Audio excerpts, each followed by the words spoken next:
Subscribe करें हमारे YouTube channel साधना gold को और पाएं वीडियो सबसे पहले। और हाँ, बेल आइकन दबाना ना भूलें। समाज में कहाँ हम गलती करते हैं, मेरे जीवन का अनुभव क्या कहता है जरा सुनिएगा। गलतियां कहाँ करते हैं हम लोग, सुनिए। एक दोस्त, एक आदमी है जिसके 4-6 दोस्त हैं। 4-6 दोस्त साथ में बैठ के चाय पीते हैं, साथ में ही खाते पीते हैं और साथ में अधिक समय गुजारते हैं। तभी क्या हुआ, उन 4 दोस्तों में जो एक दोस्त था वो सोचा कि अपने दोस्तों के साथ में व्यर्थ में समय गुजारता हूं, कभी यहां घूम रहा हूं, कभी यहां चाय पी रहा हूं, कभी यहां, तो समय व्यर्थ जा रहा है। तो एक दोस्त ने सोचा क्यों ना मैं अपना खुद का बिजनेस शुरू कर दूं, क्यों ना मैं अपना खुद का कुछ काम शुरू कर दूं। तो एक ने काम स्टार्ट किया, अपना कुछ बिजनेस, और वो उसमें आगे बढ़ने लगा। जब वो आगे बढ़ने लगा तो उसके जो 3 दोस्त थे, अब उन तीनों को लगा यार ये तो हमसे बहुत आगे चला गया। फिर वो 3 कौन हो गए, वही 3 हो गए उसके सबसे बड़े, वही 3 दुश्मन। कहीं बाजार से लाने नहीं पड़ते कि चलो भैया तुम हमसे दुश्मनी करो। दुश्मन हमें कहीं बाजार से लाने नहीं पड़ते। आप वो एक लड़का, एक व्यक्ति जो सफल हो गया तो उसके अपने वो दोस्त, वो 3 बन गए दुश्मन, और वह उसको खींचने लगे कि हम जैसे हैं तुम भी ऐसी रहो हमारी तरह। कहां आगे जा रहे हो, है ना, तुम भी हमारी तरह रहो।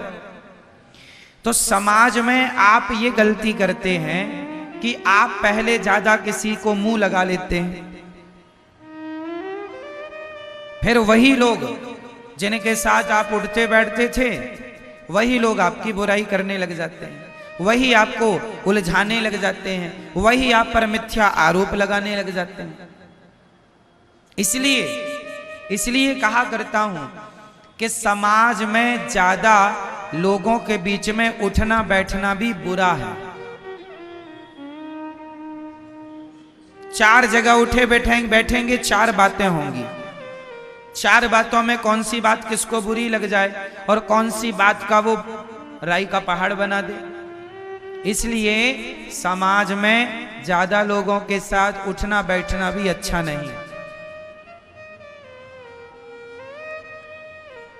आप किसी को अपने घर बुलाइए, आप एक बहुत बड़ा घर बनाइए, आप बहुत कामयाब हो जाइए, तो आप जिनको अपने घर बुलाएंगे, तो जो आपके घर आएंगे, आप शादी में बुलाइए, बच्चे के जन्मदिन में बुलाइए, किसी को समाज को आप बुलाते हैं, सब लोग आते हैं। तो सब लोग आते हैं तो जरूरी नहीं है कि बहुत लोग आपको आशीर्वाद देने ही आए हैं। कुछ लोग आपका वैभव देखकर ईर्ष्या पाल ले, अरे इनके पास इतना है, अरे तो इतनी तरक्की कर गए। वो आपसे मिलेंगे, आपका सब देखेंगे और जाकर के आपसे ईर्ष्या द्वेष चालू कर देंगे। इसलिए ज्यादा लोग उनके साथ उठो बैठो जो सदा भगवान की चर्चा करें, सत्संग किया करो, सत्संग में उठो बैठो, व्यर्थ की प्रपंच पंचायत में ना उलझें, यही सार है ना।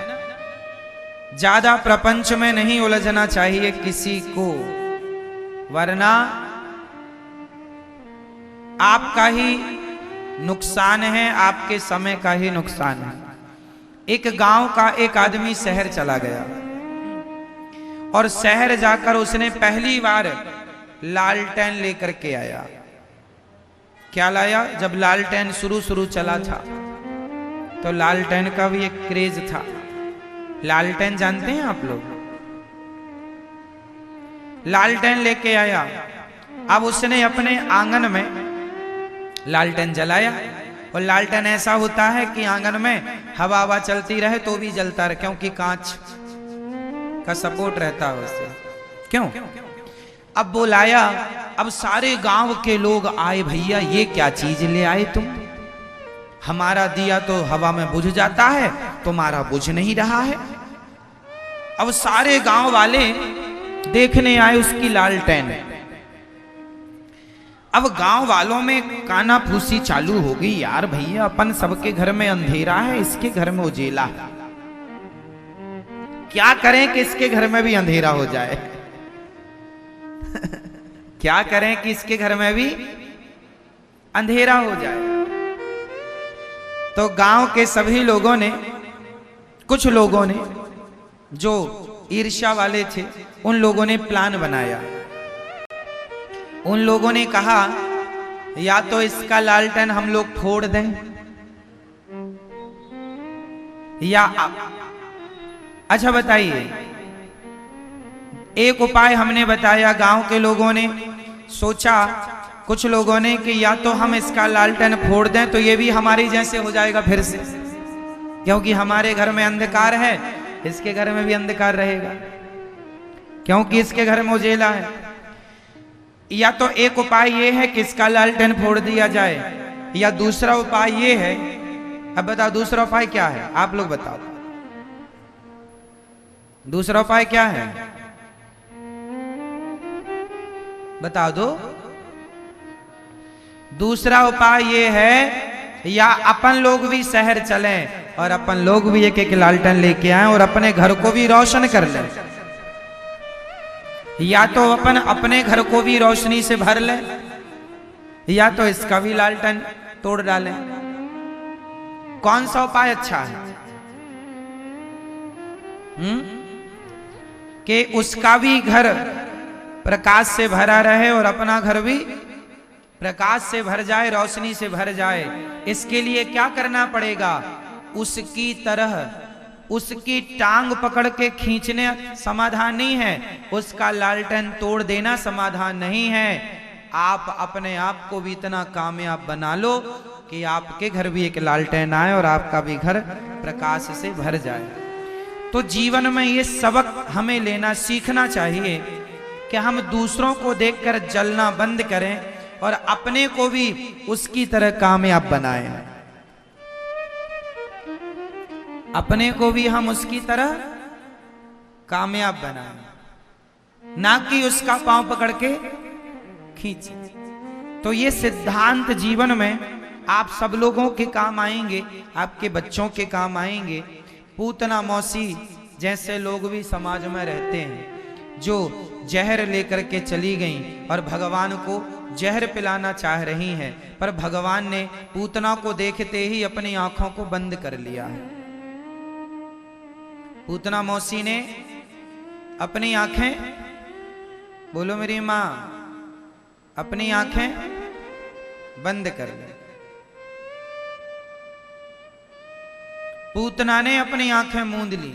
अब भगवान कृष्ण ने अपनी आंखें मूंद ली पूतना को देखकर। आशय क्या हुआ? आपके लिए एक मैसेज है, ये मैसेज भगवान से मिल रहा है।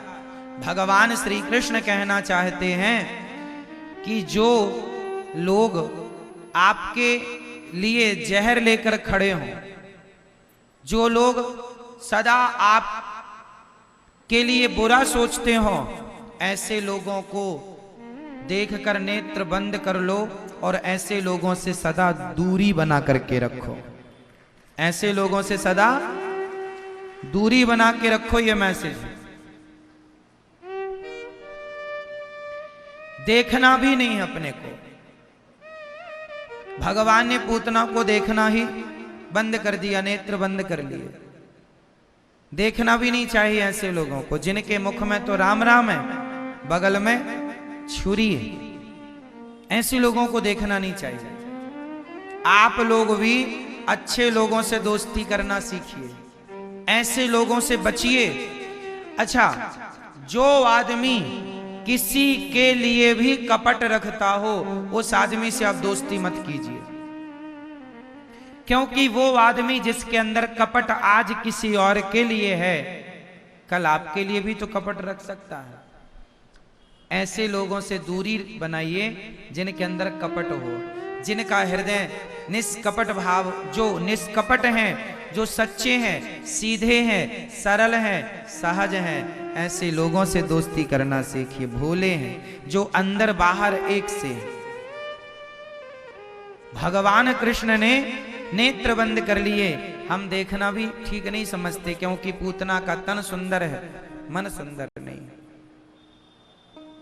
देखो मैसेज है ये आपके लिए, है ना। भगवान को पूतना ने उठाया और अपना स्तन मुंह में दे दिया। भगवान ने जहर पिया, जहर पीने लग गए भगवान। और जहर पीने के बाद भगवान ने क्या किया, थोड़ा दूध था, दूध पीने लग गए। अब थोड़े से प्राण थे पूतना के, भगवान श्री कृष्ण ने प्राण पीने शुरू कर दिए और प्राण पी करके पूतना को मार दिया भगवान ने। इससे क्या मैसेज मिला?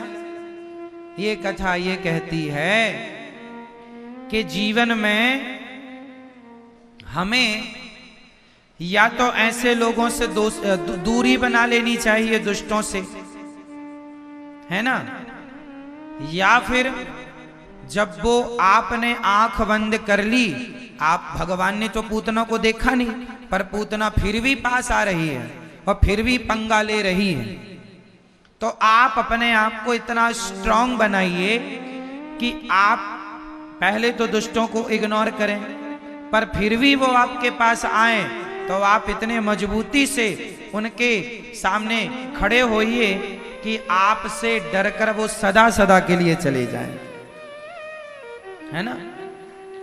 अपने आप को इतना मजबूत कीजिए फिर।